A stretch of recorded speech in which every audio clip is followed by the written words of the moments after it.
Welcome. I'm Kelly, and we're at the end of Stephen's Intermediate CRO course, and I hope you've gotten as much out of it as I have, because it's been amazing. It's been mind-blowing. And I just want to do a moment of housekeeping before I bring Stephen on. If you've not signed up for the CRO Advanced course, it's going to start in a couple weeks. I think that I couldn't imagine missing it because it's really going to round everything out and just take everything to the next level. So I'll go ahead and drop the links in the chat if you haven't picked it up yet.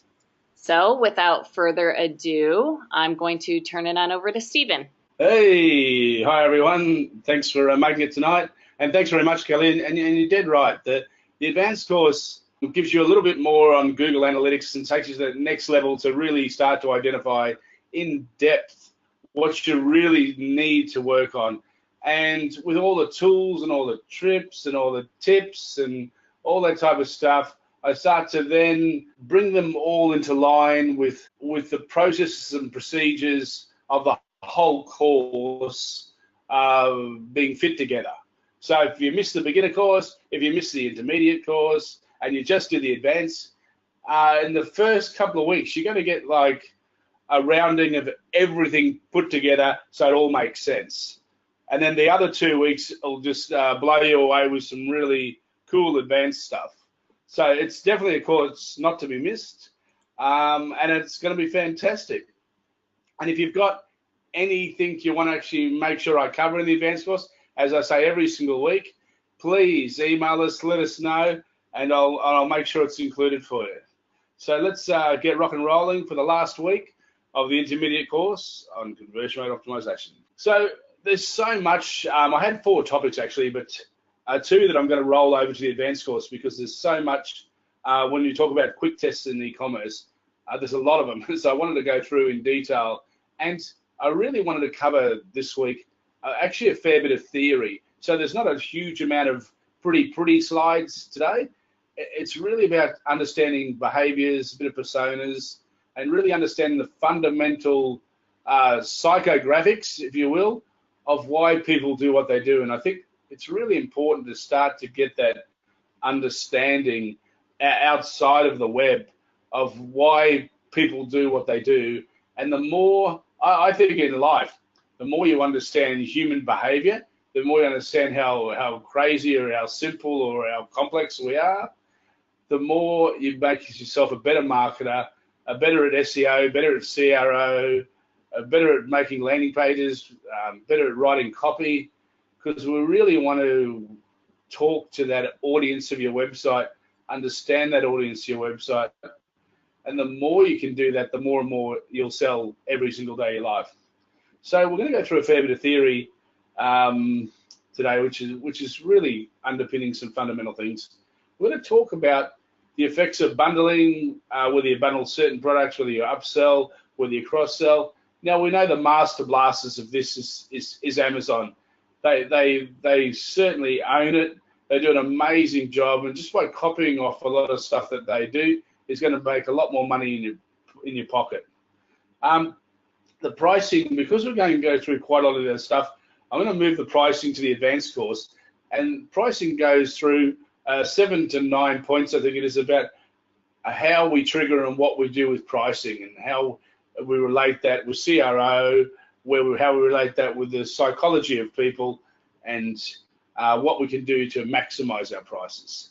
And then switching into that with behavior and stuff, I wanted to move that to the advanced course of mobile traffic versus desktop, because, and in actual fact, I could do a whole advanced course on mobile because everybody's doing CRO, right?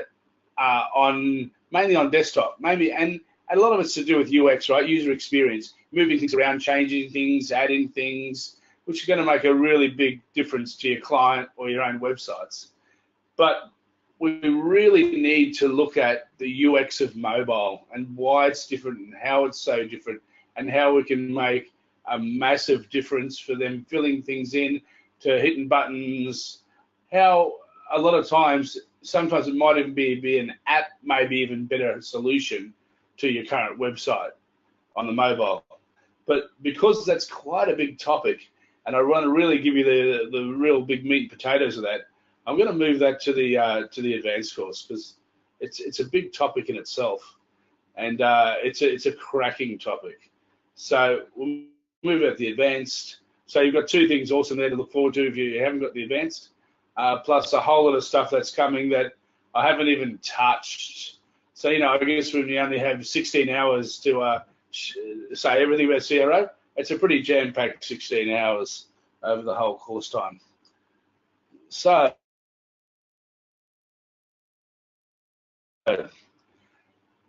when we talk about conversions and we talk about if you don't have a lot of traffic, and we spoke about this last week, we talk about that to be micro conversions. So little tiny conversions closer to the larger goal that make a big difference. In other words, we're working on the sharp end, right? We're working on maybe the add to cart button, which is going to make a big difference because they hit that and it stores in their cart. Then to make a sale, we want to be right up the sharp end to maximize what we can doing micro conversions to maximize our sales.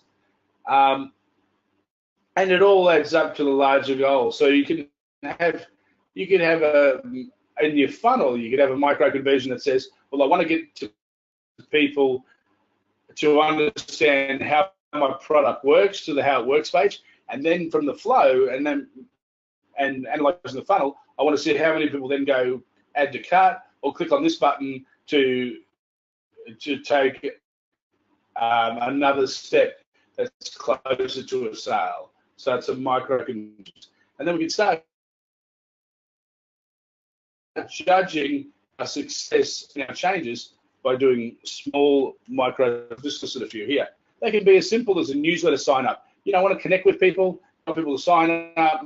Now, I know that you probably all know what I believe about a sign up. Unless it says something sexy, unless you're saying, do this is going to change your life and have the right copy and give them something that's awesome. And a lot of people might call that the old tripwire, right? Which I'll be discussing in the advanced course, which means you're giving something to someone for free usually, or free or just pay shipping, and it's something that audience that's attracted to your site, that's interested in what you're selling, has just got to have. So they go, yep, I'm putting my details in, because the perceived value of what you're offering is way, way above their personal details, right? So they're going to put that stuff in. You go, this is awesome. Oh, yeah, that's great. I'll grab that. So when you're thinking about that, think of a tripwire. Thinking even if you, and people go, well, I don't have any of this. I'm not sure what to do. I'll do a real simple tripwire. If you didn't have a book, I would go and look at analytics and say, what are my 10 most popular articles that everybody wants to read? And then I'd create an ebook. I'd copy that content, publish it in a PDF, and say the absolute 10 things you must know about car insurance, or about buying a car, or about shirts and thread count, sheets and thread count, or whatever your product is, or whatever your service is. Bundle what you've already got, make it into a little PDF book as a tripwire. Talk about micro conversions as when you add just a product to your cart. That's great. That's a micro conversions. And then if you're monitoring that through Google Analytics as a funnel, you can see where you're losing traffic, right? And what's happening to that, why you're losing the sale. Downloading an ebook or a white paper, which I've pretty much discussed. Subscription to an RSS feed so people get all of your content. That's great. How many people have I got signed up? And then you can go like, when I did some work for a company called smile.com.au, and they sell a discount on dental.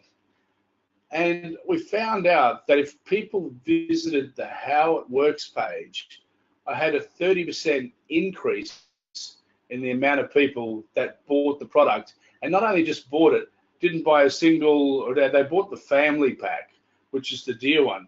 So I ended up switching the How It Works to the homepage, and I didn't quite get 30%. I know I was about 23, 24% permanent increase, right? But what I started to do was then redirect people with the cart button to the How It Works in between, and then to the cart. And yeah, I was getting around the 30% because once they were educated and they understood it, and then they were a buyer, right? They turned from someone who's interested to a buying consumer. So there are some times where you'll definitely want to just measure, hey, they got to that certain page. Like if you're running AdWords, you're running Bing, you're running Facebook or whatever, and you're using landing pages, you'll want to know how many people got to that landing page, how many people clicked on the buttons, how many people watched the video, and then how many people came through your funnel, right, to make a sale. So they're all what we call little micro conversions, and they're really, really important to add up to the top part. And especially if you don't have a huge amount of traffic, they can be really, really important metrics and indicators for you. And then you've got different micro conversions. Like if someone's gone to your career page, they're probably not going to buy off you. You know, they're looking for a job, right? But if someone's a micro conversion in the shopping cart, that's a different story. That's a buyer. If they're doing some company research, it could be 50-50. If they've gone to the support, they've probably got your product and they might have an issue, or they've got something stuck in the cart and got an issue, but they're really all different type of buyers, right? Or different people in different parts of the buying behavior of the funnel on your website. And they should be treated differently with different triggers, different CTAs, different pop-ups based on where they are, right? If someone's going to support, you don't throw up a thing saying, hey, join my newsletter. You know, if they're going to a career page, you can throw them, you know, how wonderful it is to work in finance and things like that. But start making it bespoke based on the pages that they're on. Don't just make it generic. Okay, and I said at the start, we're going to start going through some conversions, some low-hanging fruit. Find low-hanging fruit for CRO. What do we do? Here, I think there's 9 there, 2, 4, 6, 8. Oh, close enough. There's 8 areas that I looked at for CRO for good ways to just work on the low-hanging fruit that's going to make a really big difference to your conversions, to your leads, to money in your pocket. Now, but I've given you a bit more fleshing out content here today. Speed is an absolute killer to a website of how to absolutely not sell it, right? 57% of visitors will abandon your page if it takes more than 3 seconds to load. Just by fixing that, if you've got 6 seconds or whatever, you're going to double and sometimes triple your revenue, right?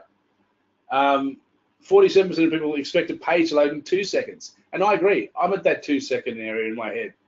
And a 1 second delay. This is accumulated data over about 2,500 sites, right? And the sales data, etc. So 1 second, 11% fewer pages, 16% decrease in customer satisfaction, and a 7% loss in conversions for every second. Now I know that Amazon have done this, and every 100 milliseconds they lose a 1% conversion rate, which is massive when they're talking billions of dollars. So every site has got to be fast. Your home page has got to be fast.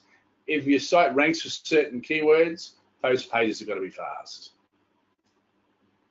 And what's going to happen over time is that speed plus click-through rate, etc. And Google's going to just slowly move you down in the rankings because people have not got the right user experience to be rating your site. So I love the product at Pingdom. That's the one I use to actually go through and find out what the issues are of the site. It's a great product. There's a few tips here for Pingdom. I'm not going to read them all. You've got it later. But, also start to use caching plugins or WP Supercache or WP Smush for images. What I like to do for images, you can get eWWW and all those type of ones that suck the images in and then resize them, etc. I like to do 2 things. I like to find the image size that I need and only use that. Unless I'm using it for a featured post and the small, I like to cut them to be the small post to the large one, not have the large one resized to the small. I then like to go to tinypng.org or I use a Photoshop Save for Web, and I like to take just about the absolute smallest product I can for the size and resize it to the size that I need on the web, and then I upload them. So then you don't need the image software. You just get it right and do it right from the start. But you might have 1,000 images of products, right, that you've imported and got a quick affiliate site. You know, go for it. But you're going to need a product that does that for you on the fly when it publishes and shows the images. You know, also, you know, CDN networks, content delivery networks, definitely. I always put sites on a CDN network to get them faster. But, and I think I've said it a number of times in the site, when I use WordPress, or whether I'm Joomla or Drupal or Magneto or whatever the CMS is, I always get the homepage hard-coded in PHP, or you can do HTML, just so it loads so fast and you don't have any issues, and then people can play and look through your site. You know, and it's just so important on the user experience that your homepage loads so fast. Now let's look at singularity. Singularity is simple. Less is absolutely more. We don't want to have distractions. We don't want to have all these other options. We just want to have one purpose for that page at one time. Here's an example of a tax, one of the landing pages. Now they've got all the menus up, the CTA button, which is orange. They've got a blue button, a blue button, a blue button. You can click on the blue circle, you click on the red circle, you can click on the orange circle, you click on the privacy, you can click on all the Facebooks. Just crazy, absolutely crazy. We've got massive leakage there where your consumers, if they're in this, you know, it's really important to get people into the sales funnel, that they're in the funnel, that they have no distractions, right? That they're in it, the menu disappears, maybe your logo goes up the top left, that's okay. But once they're in it, you don't want them out until they've paid for it and away they go, right? So you absolutely, and sometimes it's okay to have more than one button, but they've all got to underpin one absolute option, whether it's going to a certain page, but all the CTAs must do one thing only. Not take them to a different place on this website, no, just one. So here's an example of our e-file, a similar type tax dudes. See that big red button on the left? And they've got the 3 pricing ones down there, or the 4, and then find out more or so, start with us today. So they've got 5, but each one of those buttons will underpin just one action, which is the table there to which one to pick, right? So, and I read a study just recently by Unbounce, and it said out of 26,000 landing pages that they put in this mix, into the mix, I put the other teeth in, none of those sites were over 200 words. The most successful converting landing pages were less than 200 words. So less is more. You know, we don't want to give these people so much text that they actually vow themselves out of the product. We want them to vow themselves in the product, use it, and then say, I love it, right? Tips on being singular. I'm a married man, but you can be singular if you want. One goal on one page. You know, even if it's email, it's still, don't write an email and give people 35 choices to do things. You're talking about one option to do one thing. You know, for social buttons, I personally wouldn't have the buttons on there at all. They could then go somewhere and, you know, bugger it up and forget about where you are. And so I'd get rid of the social buttons. And once again, all the CTAs to be aligned to one central goal only, nothing else. Simplicity is the next part of CRO conversions. You know, it needs to set the one goal pass. And simplicity is hard, right? Because having people thinking that, well, having a simple site means I've got a website that looks like a modernist contemporary home with 2 pieces of furniture, you know, in the whole house. It's not quite like that, but you need to make it looks simple. If your website's got too much stuff, too many choices, too many flows, you're going to lose people. You just got to make your site, your concept, the way you're communicating with them on the web, that it's really, really simple. Here's an example of these dudes. It's what they're called, Sticker Mule. And there's one landing page, the main landing page that they run every day. And they said, oh, you know what? We've got 12 different categories. Why don't we put the 12 different categories up? And they lost 43% of their sales, right, by putting the one on the right up with all of the products they do. All those 3 or 4 up there on the right, left-hand side, the right amount of choices, right? People will live it, they like it, they do it. But the right-hand side, they've just gone, it's too hard, my brain's got to think, I don't know which one. Yeah, and they just about halved their sales overnight trying that other one. So more and more choices, even if they're good choices, isn't necessarily a good idea. And yeah, sorry, that was the reduction. It was a 48% reduction using the second landing page there, the homepage. You know, they learned their lesson pretty quickly. How to be simple. Just cut everything that can possibly distract them. Think of you as a person who's never seen the site. Look at the site, see what's distracting you, see what keeps you in the focus of making the sales, and recommend you bring that over. But you've got to keep them into that state of decision making, right? You can also have preset options, which is great for sales. Preset options, if you buy this, you know, like a MacBook Pro, it'll be configured with this, and this off the bat. Great, that's what I wanted. Bang, oops, I hit the button. And I just find that the more white space you have, or the more, I think they call it like negative space, where you've got things around you, you've got a lot of white space, makes a really positive influence on the women taking these drugs, right? And I don't know what I meant by that, but I just lost my thought. White space. When you have, if you look at an Origin site, and they do this for a lot of, what I'm saying, they do this for a lot of female sites, they have a lot of white space when it comes to quality things like Origin, where the product just really bounces, really stands out, and it looks absolutely like quality. If you've got a lot of other colors and a lot of blocks, it's a lot of distractions.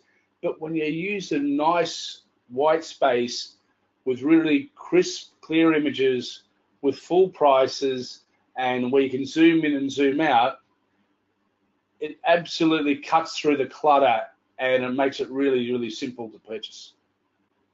And simples. We'll talk about pages being built around a couple of aspects. People have arrived at your site, right? And it's when they have an attention to desire to speak from the heart, clarity addresses the mind. This means the first step towards clarity is meeting your audience expectations, right? So I'll give you an example.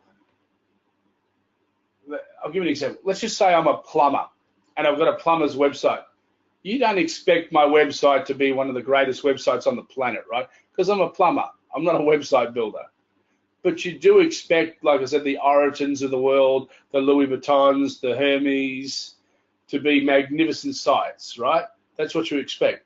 So it's absolutely setting clarity of your expectation with what you're actually going to be delivered. So meet your audience expectations. If you've got keywords running AdWords, make sure those keywords and that are full through the site. Make sure that your CTA directs people to exactly what they want to find. Make sure that your images, if you're doing Google Display Network and other things, resonates, and it's the same, and it's the same colors and the look and feel of the language, and the language when they hit the new page. It's just absolutely clear. Don't use technical language, and lead with benefits to learn more, or pop-ups, page expanses, and really talk about and unpack the features of the product. Identification. The next three principles are around attention, desire, and fear. These are deeply rooted, behaviors, I guess, in people, especially fear, and I'm going to go through those. But and have been used in marketing for hundreds of years. But it's knowing your audience first, their lifestyles, their attitudes, their opinions, that's going to make this work or not, right? Because if you don't understand your audience and you're going on a fear-based and that doesn't match the product, it's not going to work. So the why, if you know what your audience is thinking, if you understand, the most important thing on a website, right, is understand why your consumer is going to buy off you. What are the pain points? If you understand the pain points, and what do we do on the landing page 101 or website 101 or a product page 101? We talk about the pain points, we introduce the pain points, we exacerbate the pain points, and then we tell people, hey, there was an answer to this. We found something that can take this pain away from you, that's absolutely fantastic. We've got this great product, let me talk to you about it, and you'll want to buy it. And you want to then, to reach into their hearts, you want to be able to write it in the right language, the conversational language that they're used to, right? To understand that product. So you'll go to Quora, you'll go to forums, you'll go to other places to understand the language that they use that touches their hearts, that makes them understand the product is right for them. Now, how to know your audience? Every time you do something, every page, every email has to have a single target. And I think I've just basically went through that. You go for deeper dives, pulling out word of mouth scripts, Amazon, Yelp, Angie's List, Trust Radius, to really get the voice of your customer. I can't stress enough, and I know I repeat on this through the beginner and intermediate, and I will in advance, but the more you can do personas and understand your customer, the more you know about them, the more you write, the better you get at that, the more sales you're going to make, and the more, with like people, they'll talk about your site, right? This is a biggie. We know that in the supermarket, it's about 6 seconds to sell your product as people, pushing a pram or pushing a trolley or anything down in the supermarket, right? And you go, well, I've got 6 seconds to sell a brand new product based on its positioning, what it is, what the people are looking for at a supermarket. Well, in the web, you've got about 8 seconds. And within those 8 seconds, people have got to know, what is this site about? What does it want me to do? How do I do it? Where do I go to purchase? Or what are my next steps? And if you can't figure those things out in like 6 seconds to 8 seconds, you've lost it. You've lost that client. You've lost that person. So make it, people say, oh, I want to put the form down the bottom because I don't want to look as if I'm anxious to get sales straight away. I just had a client that put the phone number in the form right down the bottom. And I said, what do you want them to do? And he said, I want them to call me. I said, well, how are they going to call you if you put your phone number at the bottom there? It can't be incongruent to what you want the consumer to do. And yes, some people might go, oh, I just want them to read and understand me and love my website.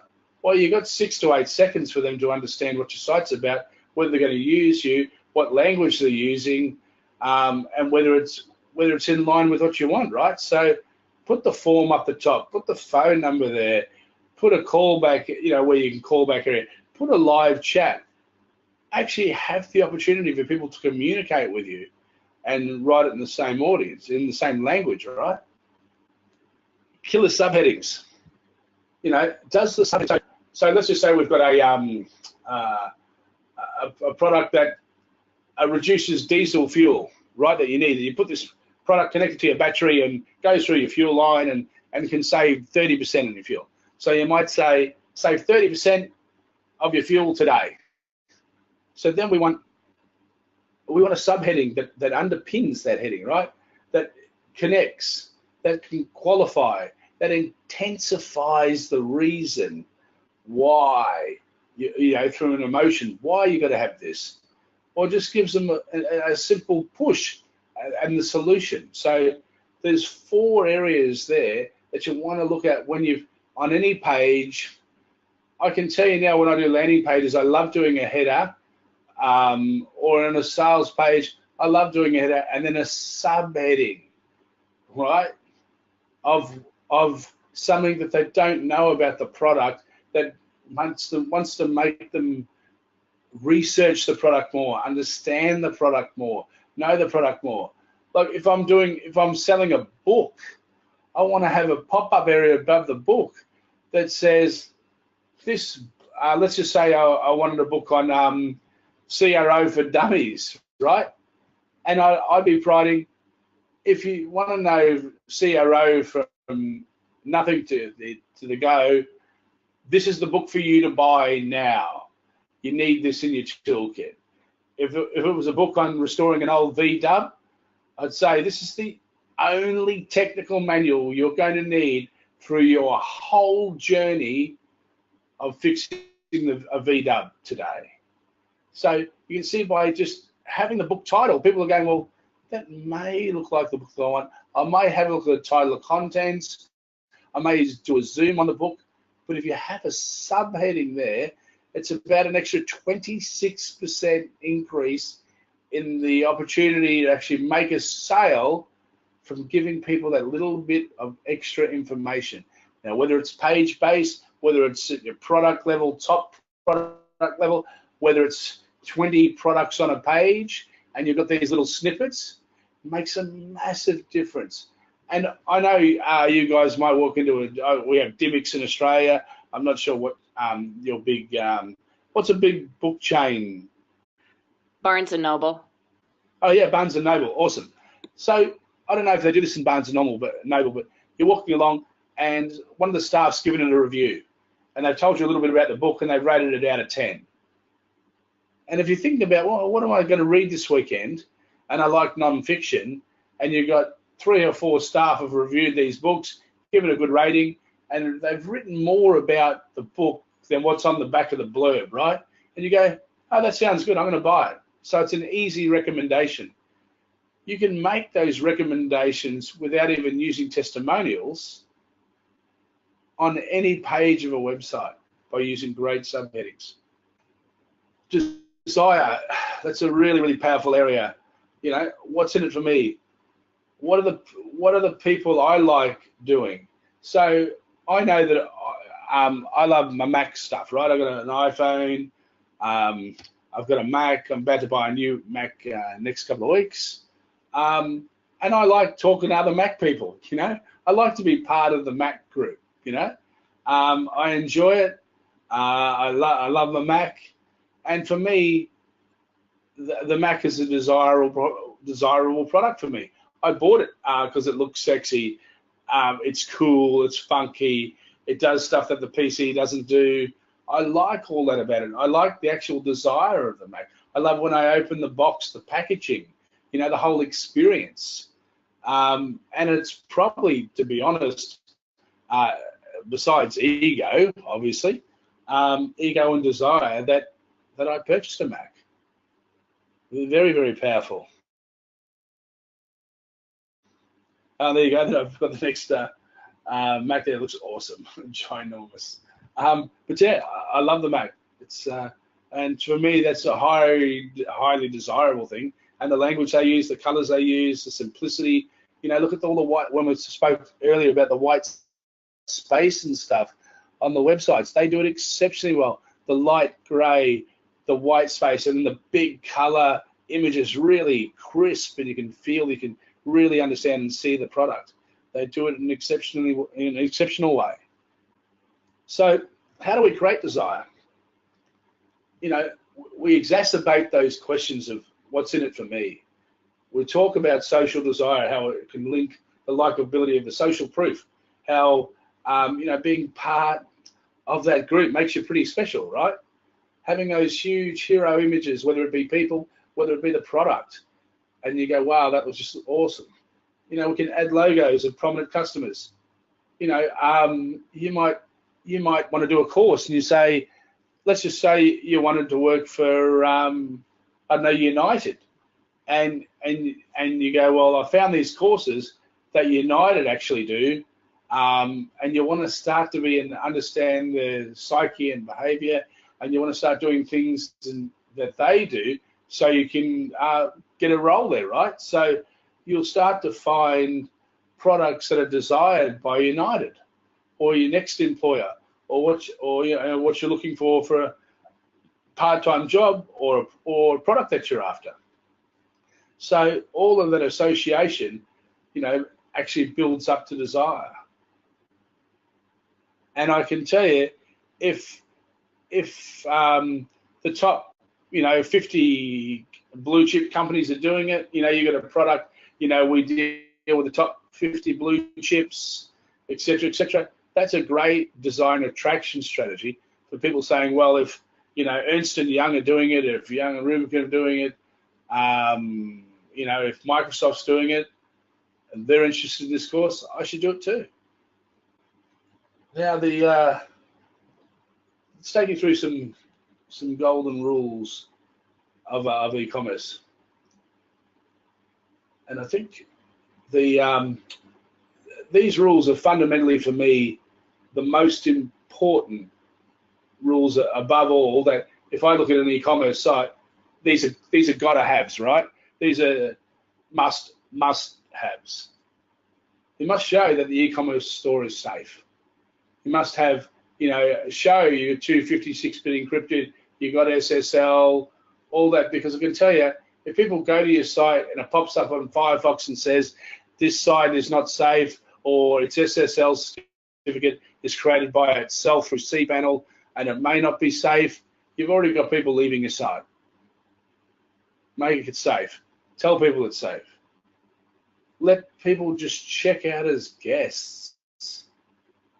Let people just, I think the Pretty Pollies of the world that do about $50 million, it's a fashion site, 30% of their revenue still comes from when they're doing AdWords campaigns, they're doing Facebook campaigns, and guests who don't know them yet, haven't experienced what the regular people keep coming back and buying, but 30% of that revenue comes from guests. So imagine if you just said, no, you have to sign up. I just want to buy this outfit or whatever. Nah, I'll go somewhere else. There's plenty of sites that'll do it. So make sure people can just come in as a guest. Give detailed product descriptions. If you've got a product that deserves to have a video demonstration, like, I don't know why, like if you're selling a drone, for example, man, show people the remote control. Drones are awesome. Put a, what do you call it, a GoPro camera on that thing. Get it up in the air, spin it around, take it for a journey. Show people how easy it is to fly this thing. If it's got auto hover mode or auto land mode, or some of them have got auto sit mode. So when you start the drone, it sits about half your body height and just hovers there until you're ready to take control and move it and go crazy. And as it comes lower, it'll go into auto hover mode so you don't crash it and things like that.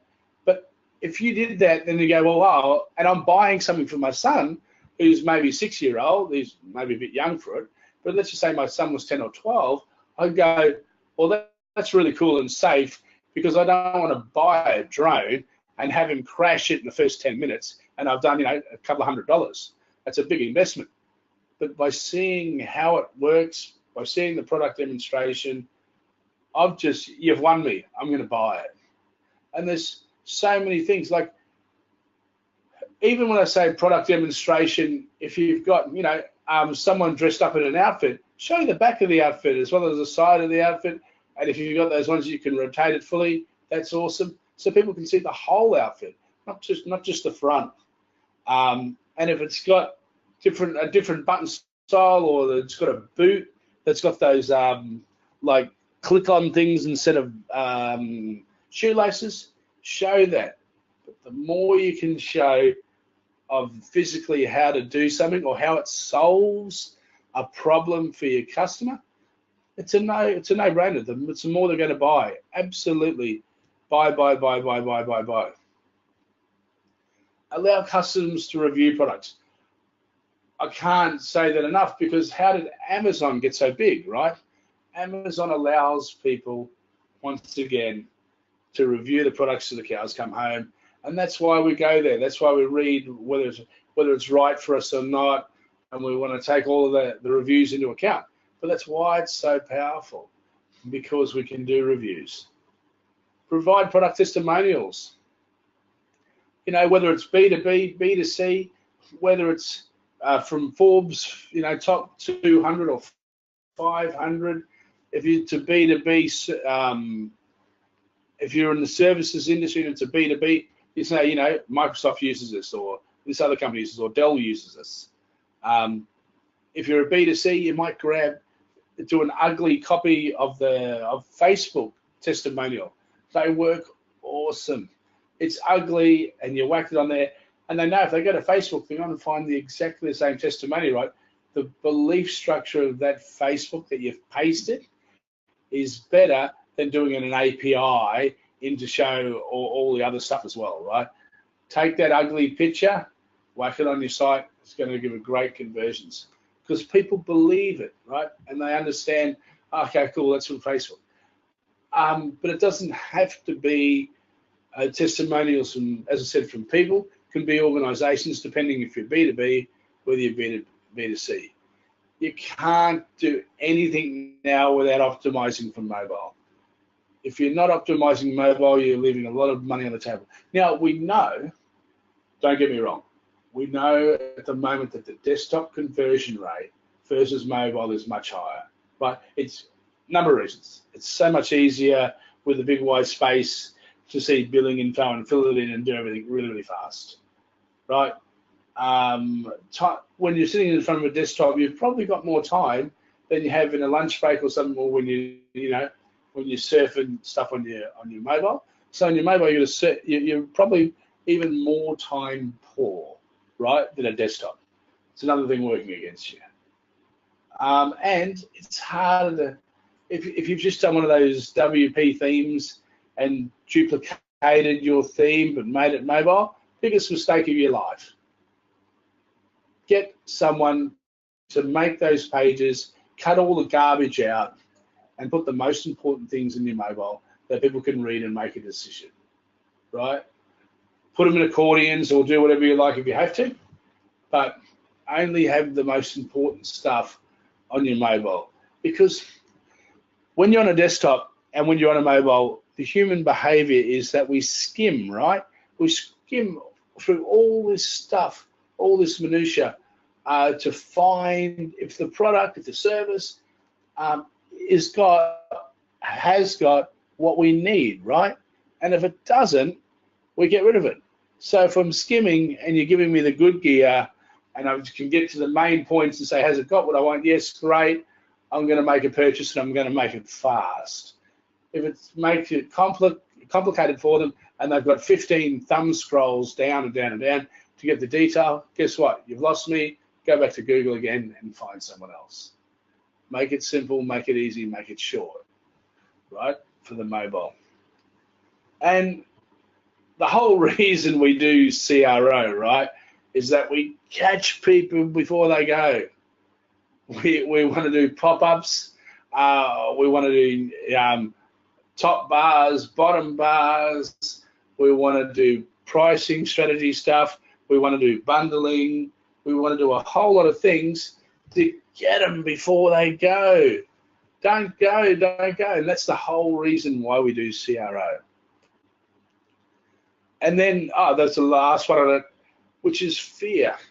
Fear is incredibly powerful when we want someone to buy something. There's the fear of not belonging. You know, there's a lot of psychology behind fear. There's There's a ton. You know, here's an example of fear where the guy says, no, I reject this persuasion guide. So you can get the guy, do you really want to reject it? Do you really want to have the fear of actually not having this free 172-page thing with thousands of hours of research? Do you really want to go there? Do you really want to, you know, it's like, actually, I should get this. This makes sense. What if I don't get this? If I don't get this, I'm not going to learn all those things. I might have to download 20 other different websites to get all that. Okay, I'm going to buy. I'll get it. I'll get the free one. Amazon do an amazing job of fear, right? They do the best job of fear. If you look at here, there's only 9 left, right?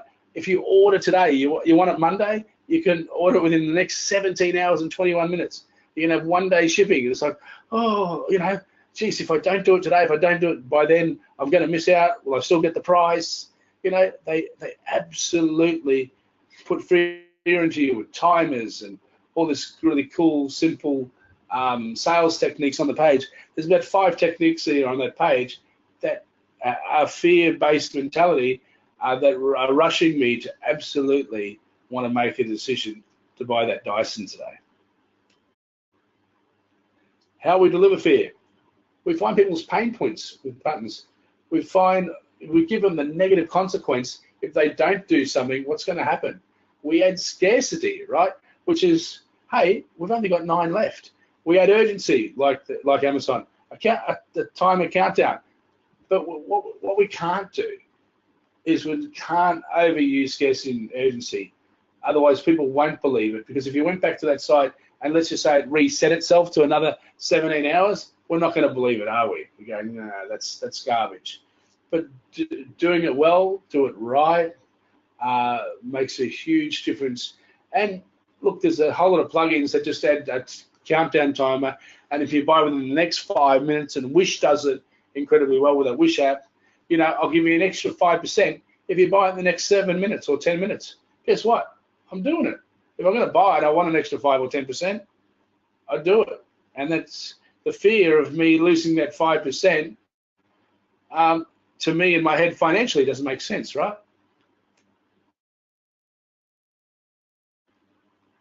And, you know, then we talk about trust. People form an opinion on your website in about 50 milliseconds. So look at your site and think, look at my logo. Look at my site. What indicators are on my page that say that you should trust this site? Start to think about the colors. Start to think about typography. Start to think about the font styles. Is this website what you would expect to come to when selling these products that I sell or these services that I sell? And then you can have a bit of reading about how to be trusted. Fly through some stuff so we can get to the bundling. Okay, why do we bundle and why is it important? There's a limited amount of energy that we have in decision making, right? And you've got a limited amount of time. Bundling brings great related products together that should and must only have relevance to the customer and to the other product you're selling, right? It bundles on, bundles on. It attaches itself to an absolute human need, right? And sometimes when you bundle something and get it right, it actually becomes, people demand it, right? They go, oh, I must have that, and if I buy that, I've got to have one of these. So sometimes you can actually trigger a great human need. And I know a lady that does Amazon, and she looks at everything that Amazon bundle naturally, and she makes products, and she builds them and bundles products together, and she does $2 or $3 million a year in Amazon food by logically looking at what people want and bundle together, pardon me, with Amazon's clues, and she makes those bundle packs.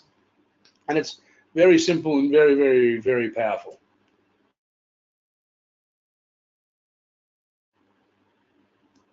There's a certain perception that we want to have for bundling. There's a value perception that normally we think in our heads, well, if in a bundling, that if I put these 2 products together, it's going to be cheaper, right? And then if the more products you bundle together, the more that starts to go away. Because if you go, well, I've got 4 products and they're normally $35, and sometimes it gets to a stage where it's actually too hard to kind of work out. But you know that your perception of value is so high that you're going to buy the product. And this is the value perception. You've got your psychological value, you've got your social value, you got your monetary value, and you got your functional value. And you can't look at any of these without looking at those values through the eyes of the consumer, right? They're not through your eyes, they're through the eyes of your consumer, of whether that value perception is there for the bundle and the pack that you've created, whether it's an upsell, whether it's a cross-sell, but it's in it's their perception, not your perception, of whether it'll work or not. But you know, how do we look at that and go, well, how am I going to be successful in bundling? And you go, well, it's quite easy. I just go to Google Analytics, right? And then I search, go behavior, site content, all pages, and I look at the highest traffic product pages. Or if you're in the service industry, your highest traffic services that you offer, right? And then you go, okay, well, I'm going to bundle some of them together. So here's a really cool site that I found. It's called QuickZip. It's in the US, and they have this mattress overlay, and then you zip the sheets on. That's really, really cool. And then the sheets are hidden because there's an overlay part that goes over them. So whether you have a crib or whether you have a double bed or whatever, you never lose your sheet. Your sheet never slides off. Even so much better than fitted sheets. I thought this is actually really, really cool. And so if you did the research, and I've got to say, whoever's done this site is awesome, because they've got the Hello Spring, save $20, use Spring. They've got a 10% off little thing on the right-hand side there. They've got the phone number you can call. They've got like 17,000 people. They've got a really lot of trust parts on this site. It's really clean. It's got a lot of white. I trust it already. It's got a shop. It tells me how it works. I've got a heap of pictures there. I've got a couple of videos. I've got telling me you get free shipping, free returns, free gift wrap, and I'm thinking that's a fantastic gift for new babies. You know, someone that's having a new baby. And you've got all these little icons for free shipping, superior quality, total security, 200 thread count, original cotton. And I'm really starting to go, wow, I think this is a great product. And I feel it feels trusted to me. And I've got a message there. I can go chat live with these people.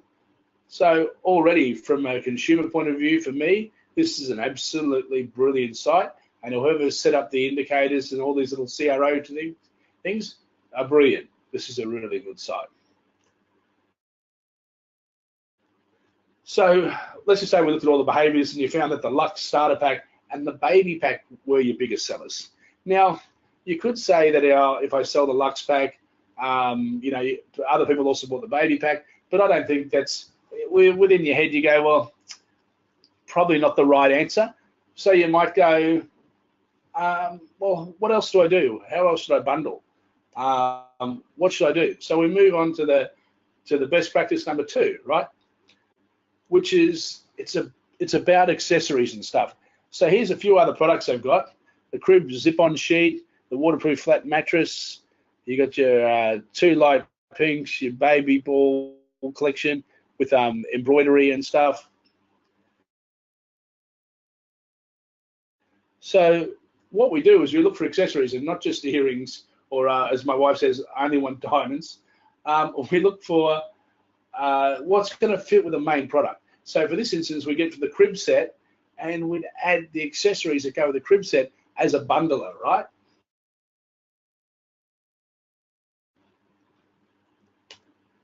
And here's an example for Amazon, who I'm talking into a Yeti microphone, and when I was over for SEO Rockstars last year and I bought this because I couldn't get it in Australia, I got the microphone and a little pop when you do P's that stops the popping on the mic, and I got some headphones, all for like $10 extra than the normal price of the Yeti. That was a no-brainer to me. I just said, wow, awesome. was a great bundle, and I bought it straight away, and it was awesome.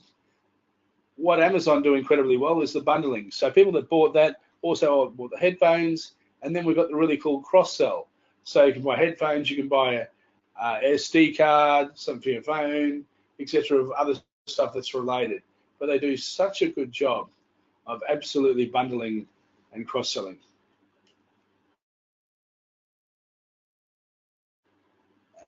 And then there's another, and then what other items do other customers buy after buying that as an upsell, you know?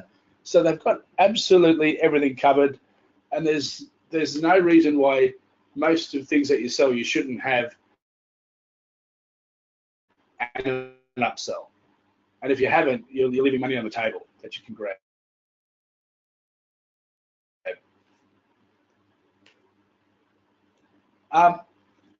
Upsells and cross-sells work because actually, when you think about it, you're cutting your costs by 10 to 35%, and you're boosting revenues by 5 to 40. And the reason I say that is, if you know with your data what products are your best products, then you bundle them together, right? Because there's a great chance to sell them. But there's another way where you can have your slow movers, right? So let's just say you've got a red hot product, and you've got t-shirts, or you've got something that you've bought a ton of, or you're getting a really good affiliate price, but they're just not moving. So bundle the products that aren't selling, or slow sellers, with a really hot product with a good price, and you're going to move that stock as well. Or you do what like Armani does, and this is the tricky thing. They'll put say a $60 or $75 t-shirt on a rack, and then behind the rack, behind that shirt, they'll have a $400 pair of pants, and they'll have a $1,000 shirt. They'll have all the stuff behind it, and then in your head you're thinking, well, geez, everything's so dear, but that $150 or $175 shirt actually now sounds cheap. So you go and buy it because you think you've got a great bargain from Armani, even though they've made a ton of profit.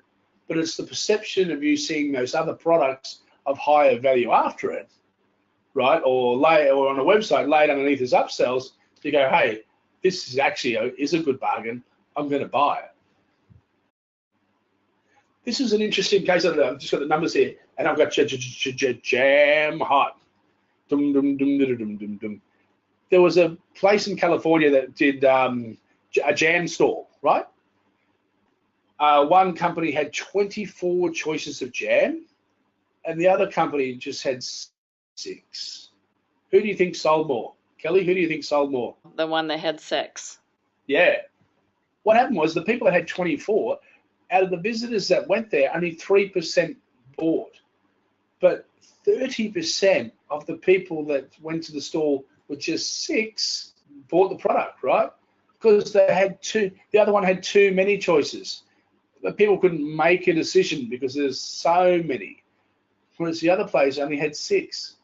It was easier to make a decision. And it's really important when you're bundling or you're cross-selling or you're upselling, don't give them too many choices.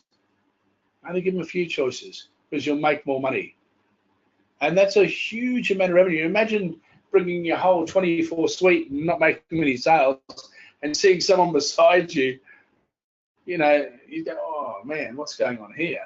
But that's the power of getting the numbers right.